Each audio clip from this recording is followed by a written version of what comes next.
Hello friends, എല്ലാവർക്കും നമസ്കാരം. നമ്മൾ ഇന്ന് ഡിസ്കസ് ചെയ്യാൻ പോകുന്നത് LDC 2024 ട്രിവാൻഡ്രത്തെ ബേസ് ചെയ്തിട്ടുള്ള കറണ്ട് അഫയേഴ്സിലെ കുറച്ച് റിലേറ്റഡ് ഫാക്ട്സ് ആണ് കേട്ടോ. അപ്പൊ നമുക്ക് ആദ്യം ചോദ്യം നോക്കാം, അതിനുശേഷം അതിന്റെ കൂടെ തന്നെ റിലേറ്റഡ് ഫാക്ട്സ് ഡിസ്കസ് ചെയ്തു പോവാം. അപ്പൊ ഇത് നമ്മൾ കറണ്ട് അഫയേഴ്സിന്റെ രണ്ടാമത്തെ വീഡിയോ ആണ്. ആദ്യത്തെ വീഡിയോ കാണാത്തവരുണ്ടെങ്കിൽ അതിന്റെ ലിങ്ക് ഞാൻ കമന്റ് ആയിട്ട് പിൻ ചെയ്തേക്കാം. ഓക്കെ, അപ്പൊ ആദ്യത്തെ ക്വസ്റ്റ്യൻ ഇതാണ്: 2023 ഇന്ത്യൻ റിപ്പബ്ലിക് ദിനാഘോഷത്തിൽ മുഖ്യ അതിഥിയായിരുന്ന അബ്ദേൽ ഫത്ത അൽ സിസി ഏത് രാജ്യത്തെ പ്രസിഡന്റ് ആണ്? ഏത് രാജ്യത്തെയാണ് അബ്ദേൽ ഫത്ത അൽ സിസി?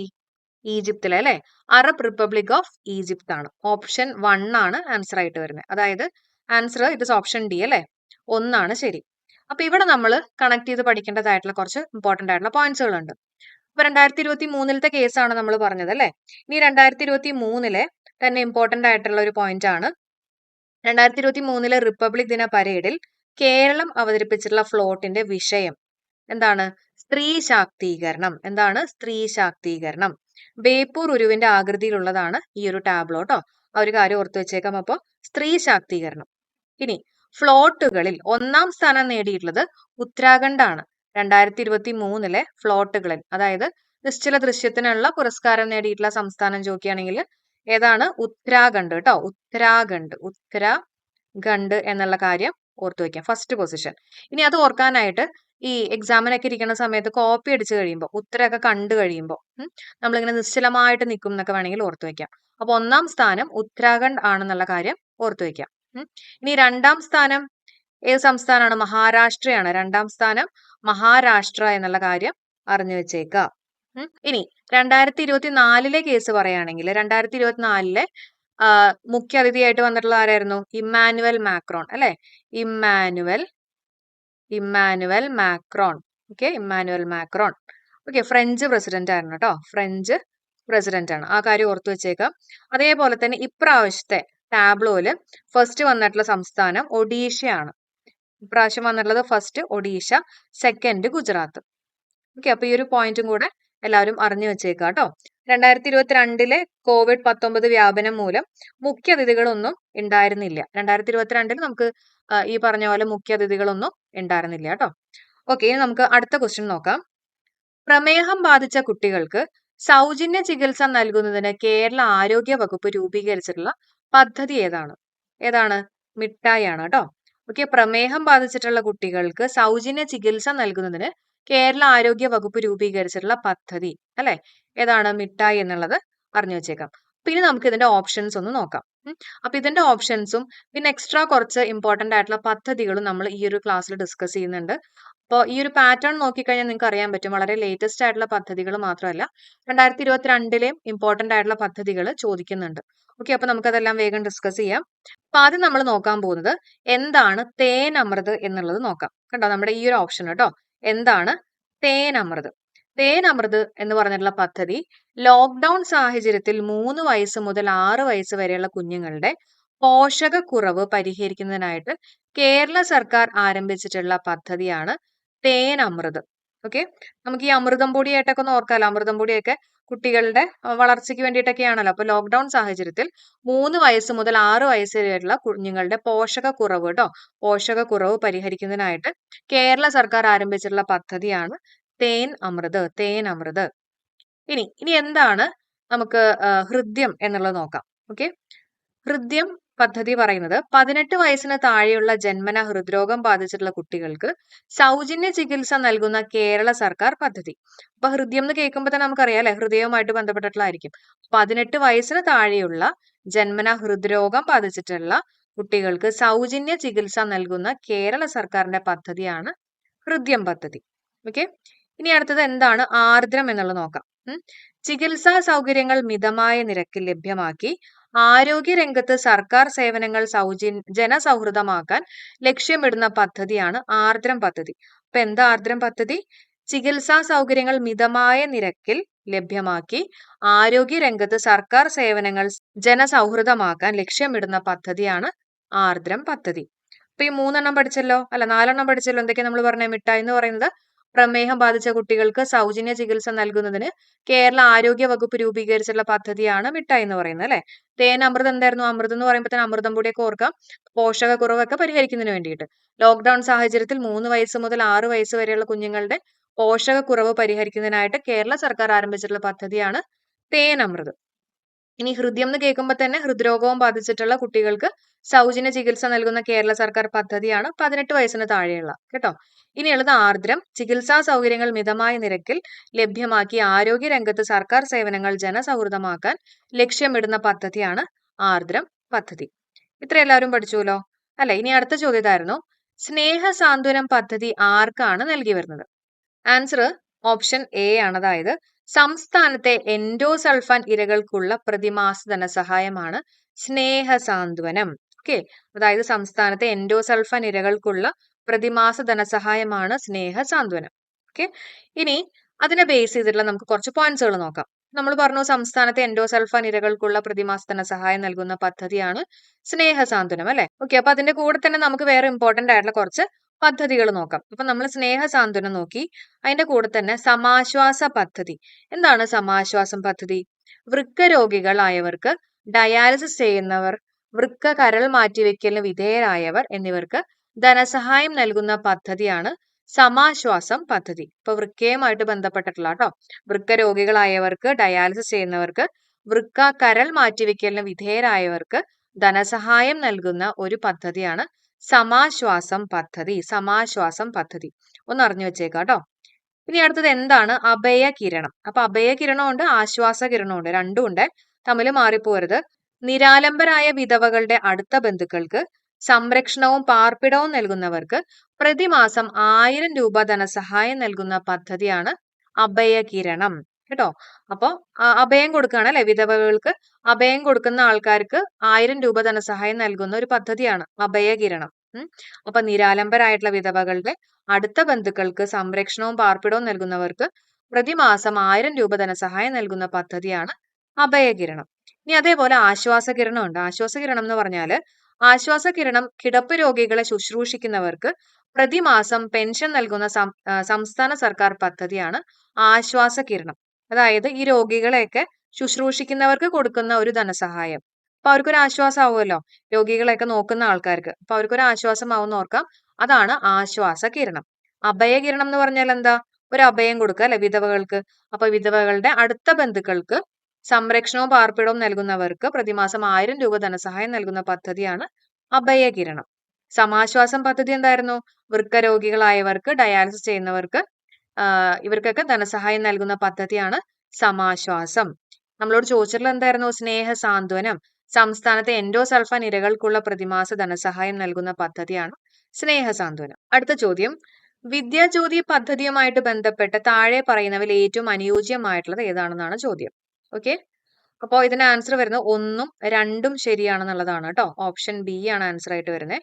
അതായത് വിദ്യാജ്യോതി പദ്ധതി എന്ന് പറയുന്നത് കേരള സാമൂഹ്യ നീതി വകുപ്പ് സാമൂഹ്യ സുരക്ഷാ മിഷൻ മുഖേന നടപ്പിലാക്കിയതാണ്.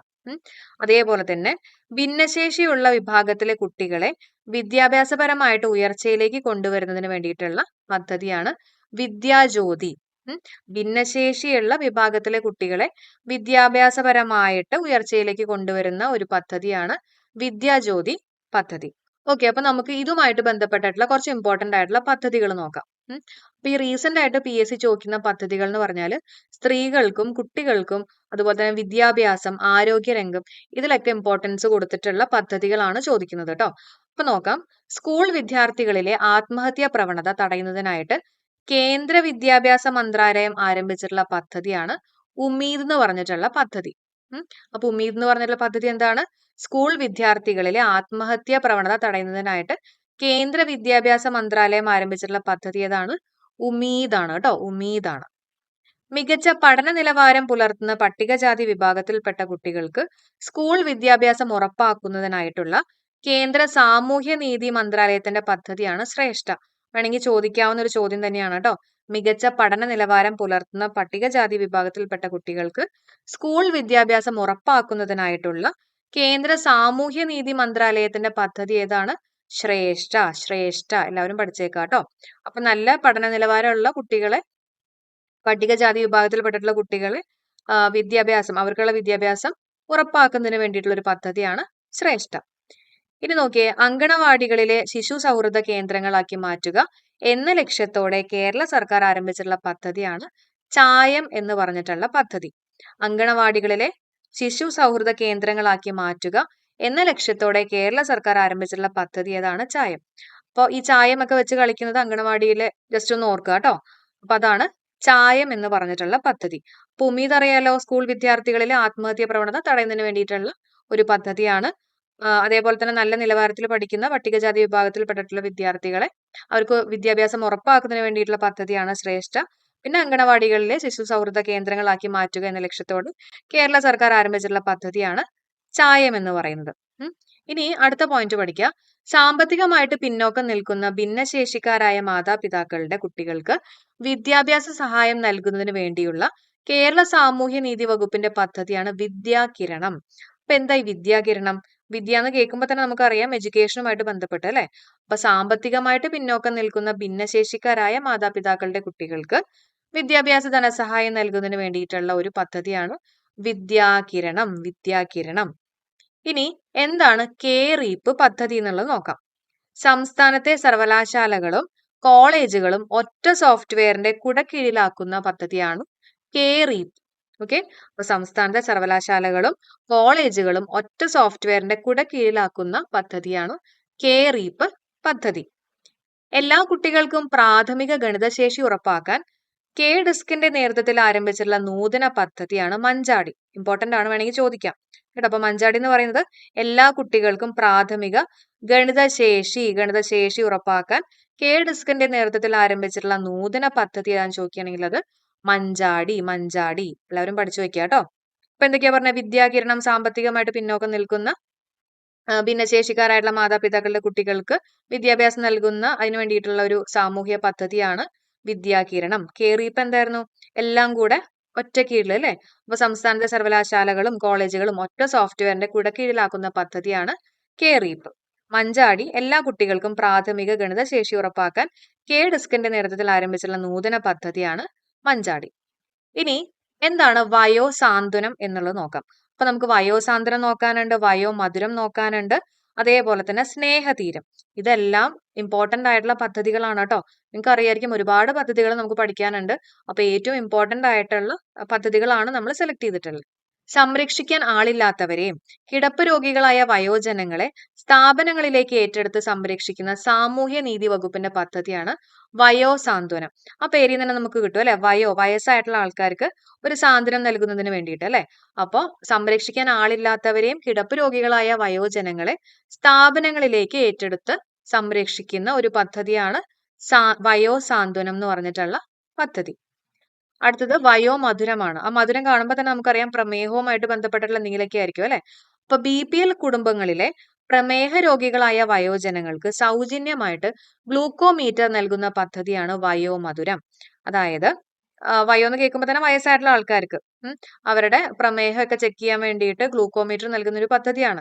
അപ്പൊ BPL കുടുംബങ്ങളിലാണ് കേട്ടോ. BPL കുടുംബങ്ങളിലെ പ്രമേഹ രോഗികളായ വയോജനങ്ങൾക്ക് സൗജന്യമായിട്ട് ഗ്ലൂക്കോമീറ്റർ നൽകുന്ന പദ്ധതിയാണ് വയോമധുരം പദ്ധതി. ഇനി എന്താണ് സ്നേഹതീരം? തീരം കാണുമ്പോൾ നമുക്കറിയാം നമ്മുടെ തീരദേശവുമായിട്ട് ബന്ധപ്പെട്ടുള്ള എന്തെങ്കിലും പദ്ധതികളായിരിക്കും അല്ലെ. അപ്പൊ തീരദേശ മത്സ്യബന്ധനം, വിപണനം എന്നീ തൊഴിൽ മേഖലകളിലെ വനിതകളുടെ ഉന്നമനം ലക്ഷ്യമാക്കിയിട്ടുള്ള സഹകരണ വകുപ്പിന്റെ വായ്പാ പദ്ധതിയാണ് സ്നേഹതീരം. അപ്പൊ തീരദേശ മത്സ്യബന്ധനം, വിപണനം, സംസ്കരണം എന്നീ തൊഴിൽ മേഖലകളിലെ വനിതകളുടെ ഉന്നമനത്തിന് വേണ്ടിയിട്ടുള്ള ഒരു വായ്പാ പദ്ധതിയാണ് സ്നേഹതീരം എന്ന് പറഞ്ഞിട്ടുള്ള പദ്ധതി. അപ്പൊ വയോസാന്ത്വനം, അതുപോലെ തന്നെ വയോമധുരം, സ്നേഹതീരം, പിന്നെ നമ്മൾ പറഞ്ഞ കെ-റീപ്പ്, മഞ്ചാടി, വിദ്യാകിരണം അല്ലെ, ഉമീദ്, ശ്രേഷ്ഠ, ചായം, ഇതൊക്കെ മൈൻഡിലേക്ക് വരുന്നുണ്ടോ? പ്രാവശ്യം കൂടെ ഒക്കെ ഒന്ന് വായിച്ച് സെറ്റ് ആക്കണം കേട്ടോ. ഇനി അതേപോലെ തന്നെ അടുത്ത് നോക്കാം. കാരുണ്യ ആരോഗ്യ സുരക്ഷാ പദ്ധതി അല്ലെങ്കിൽ കാസ്പ് എന്താണെന്നുള്ളത് നോക്കാം. സംസ്ഥാന സർക്കാരിന്റെ സൗജന്യ പൊതുജന ആരോഗ്യ സംരക്ഷണ പദ്ധതിയാണ് കാസ്പ് എന്ന് പറയുന്നത് കേട്ടോ. അപ്പൊ എന്താണ് കാസ്പ്? സംസ്ഥാന സർക്കാരിന്റെ സൗജന്യ പൊതുജന ആരോഗ്യ സംരക്ഷണ പദ്ധതിയാണ് കാസ്പ്. ദൃഷ്ടി പദ്ധതി എന്താ? ദൃഷ്ടി പദ്ധതി ഏത് രോഗവുമായിട്ട് ബന്ധപ്പെട്ടിരിക്കുന്നു? വേണമെങ്കിൽ അങ്ങനെ ചോദിക്കാം കേട്ടോ. ഏത് രോഗമാണ്? ഗ്ലൂക്കോമയാണ്.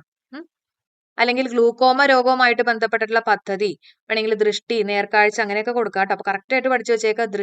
ദൃഷ്ടി പദ്ധതി ഏത് രോഗവുമായിട്ട് ബന്ധപ്പെട്ടിരിക്കുന്നു? ആൻസർ ഗ്ലൂക്കോമയാണ്. കേരള സർക്കാരിന്റെ ടെലിമെഡിസിൻ പദ്ധതിയാണ് ഇ സഞ്ജീവനി. ഓക്കെ, കേരള സർക്കാരിന്റെ ടെലിമെഡിസിൻ പദ്ധതി ഏതാന്ന് ചോദിക്കുകയാണെങ്കിൽ ഇ സഞ്ജീവനി എന്നുള്ളത് പഠിച്ചു വെക്കുക കേട്ടോ. ഇനി ഒരു 3 പദ്ധതികളും കൂടെ നമുക്ക് നോക്കാനുണ്ട്. എല്ലാം ഇമ്പോർട്ടന്റ് ആണ്. കാണാതാകുന്ന കുട്ടികളെ കണ്ടെത്താൻ വേണ്ടിയുള്ള പദ്ധതിയാണ് ഓപ്പറേഷൻ വാത്സല്യ. ഓക്കെ, അപ്പൊ കാണാതായിട്ടുള്ള കുട്ടികളെ ഒരു വാത്സല്യം കൊടുക്കുമ്പോൾ നമ്മുടെ കൂടെ വരുന്നൊക്കെ ഓർക്കാം കേട്ടോ. കാണാതാകുന്ന കുട്ടികളെ കണ്ടെത്താൻ വേണ്ടിയുള്ള പദ്ധതിയാണ് ഓപ്പറേഷൻ വാത്സല്യ. ഇനി എയ്ഡ്സ് ബോധവൽക്കരണത്തിന് വേണ്ടി കേരള സർക്കാർ ആരംഭിച്ചിട്ടുള്ള പദ്ധതി ഏതാ? ആയുർദളം. അപ്പൊ ഇത് ആയുർവേദവുമായിട്ടല്ല ട്ടോ പറയുന്നേ. എയ്ഡ്സ് ബോധവൽക്കരണത്തിന് വേണ്ടി കേരള സർക്കാർ ആരംഭിച്ചിട്ടുള്ള പദ്ധതി ഏതാണ്? ആയുർദളം. അപ്പൊ ആയുർദളം എയ്ഡ്സ് ബോധവൽക്കരണത്തിന് വേണ്ടിയിട്ടുള്ള കേരള സർക്കാരിന്റെ പദ്ധതിയാണ്. ഇനി അടുത്ത എന്താണ്? സുകൃതം എന്നുള്ളത് നോക്കാം. കേരള സർക്കാരിന്റെ സൗജന്യ ക്യാൻസർ ചികിത്സാ പദ്ധതിയാണ് സുകൃതം. അപ്പൊ നമുക്കറിയാം സുകൃതം എന്ന് പറഞ്ഞിട്ടുള്ള ഒരു ഫിലിം തന്നെ ഉണ്ട് അല്ലെ. അപ്പൊ അതിൽ ക്യാൻസറുമായിട്ട് ബന്ധപ്പെട്ടിട്ടല്ലേ പറയുന്നത്. അപ്പൊ കേരള സർക്കാരിന്റെ സൗജന്യ ക്യാൻസർ ചികിത്സാ പദ്ധതിയാണ് സുകൃതം. അതേപോലെ തന്നെ താലോലം പദ്ധതി എന്താണെന്ന് ചോദിക്കുകയാണെങ്കിൽ കുട്ടികളിൽ ഉണ്ടാകുന്ന ഹൃദ്രോഗം, വൃക്കരോഗങ്ങൾ, സെറിബ്രൽ പാൾസി, ഓട്ടിസം എന്നീ രോഗങ്ങൾക്ക് സൗജന്യ ചികിത്സ നൽകുന്ന പദ്ധതിയാണ് താലോലം പദ്ധതി. ഓക്കെ, അപ്പൊ താലോലിക്കുക കുട്ടികളിൽ ഉണ്ടാവുന്ന ഹൃദ്രോഗം, വൃക്കരോഗങ്ങൾ, സെറിബ്രൽ പാൾസി, ഓട്ടിസം എന്നീ രോഗങ്ങൾക്ക് സൗജന്യ ചികിത്സ നൽകുന്ന പദ്ധതിയാണ് താലോലം. ഓക്കെ, അപ്പൊ താലോലവും വാത്സല്യവും തമ്മിൽ മാറിപ്പോരുത്. വാത്സല്യം എന്ന് പറയുന്നത് കാണാതാകുന്ന കുട്ടികളെ കണ്ടെത്താൻ വേണ്ടിയിട്ടുള്ള പദ്ധതിയാണ് കേട്ടോ. കാണാതായിട്ടുള്ള കുട്ടികളെ വാത്സല്യമൊക്കെ കൊടുത്ത് തിരിച്ചു കൊണ്ടുവരിക എന്നുള്ള രീതിയിലൊക്കെ ഓർക്കാം. ഇത് താലോലിക്കലാണ്. ഇപ്പൊ ഇത്രയും ഇതേപോലെയുള്ള ഹൃദ്രോഗം, വൃക്കരോഗങ്ങളൊക്കെ വരുമ്പോൾ അങ്ങനെ താലോലിക്കുക എന്നുള്ള രീതിയിൽ ഓർക്കാം കേട്ടോ. കുട്ടികളിൽ ഉണ്ടാവുന്ന ഹൃദ്രോഗം, വൃക്കരോഗങ്ങൾ, സെറിബ്രൽ പാൾസി, ഓട്ടിസം എന്നീ രോഗങ്ങൾക്ക് സൗജന്യ ചികിത്സ നൽകുന്ന പദ്ധതിയാണ് താലോലം പദ്ധതി. ഓക്കെ, അപ്പൊ നമ്മൾ ഇന്ന് ഡിസ്കസ് ചെയ്തിട്ടുള്ള ഈ പദ്ധതികളെല്ലാം വളരെ ഇമ്പോർട്ടന്റ് ആയിട്ടുള്ള പദ്ധതികളാണ്. എല്ലാവരും നോക്കുക. കാരണം ഈ അടുത്ത PSCയുടെ പാറ്റേണും എല്ലാം മനസ്സിലാക്കിക്കൊണ്ട് സെലക്ട് ചെയ്തിട്ടുള്ള കുറച്ച് ഇമ്പോർട്ടന്റ് ആയിട്ടുള്ള പദ്ധതികളാണ്. അല്ലെങ്കിൽ നമുക്ക് ഒരുപാട് പദ്ധതികൾ നോക്കാനുണ്ട് അല്ലെ. അപ്പൊ അതുകൊണ്ട് സെലക്ട് ചെയ്തിട്ടുള്ള കുറച്ച് ഇമ്പോർട്ടന്റ് ആയിട്ടുള്ള പദ്ധതികളാണ്. അതേപോലെ തന്നെ നമ്മൾ ഇന്ന് ഡിസ്കസ് ചെയ്തിട്ടുള്ള ക്വസ്റ്റ്യൻസും അതിന്റെ റിലേറ്റഡ് ആയിട്ടുള്ള ഫാക്ട്സും എല്ലാവരും നോക്കുക, നല്ല രീതിയിൽ ഇരുന്ന് പഠിക്കുക. ഇനി ഏതെങ്കിലും ഇമ്പോർട്ടന്റ് ആയിട്ടുള്ള ടോപ്പിക്സ് നിങ്ങൾക്ക് വേണമെന്നുണ്ടെങ്കിൽ തീർച്ചയായിട്ടും കമന്റ് ചെയ്യുക. അതേപോലെ തന്നെ എല്ലാവരും സേഫ് ആണോ എന്നും കൂടെ ഒന്ന് കമന്റ് ചെയ്യുക കേട്ടോ. ഓക്കെ, അപ്പൊ thank you all for supporting. ഒന്ന് ലൈക്ക് ചെയ്യുക. നമ്മുടെ ഈ ഒരു ക്ലാസ് യൂസ്ഫുൾ ആയിട്ട് തോന്നിയിട്ടുണ്ടെങ്കിൽ നിങ്ങളുടെ ഫ്രണ്ട്സിനൊക്കെ ഒന്ന് മാക്സിമം ഷെയർ ചെയ്യുക. നമ്മുടെ ചാനൽ സബ്സ്ക്രൈബ് ചെയ്യാൻ മറക്കല്ലേ. അപ്പൊ നമുക്ക് അടുത്ത ക്ലാസ്സുമായിട്ട് നാളെ കാണാം. Thank you so much for supporting.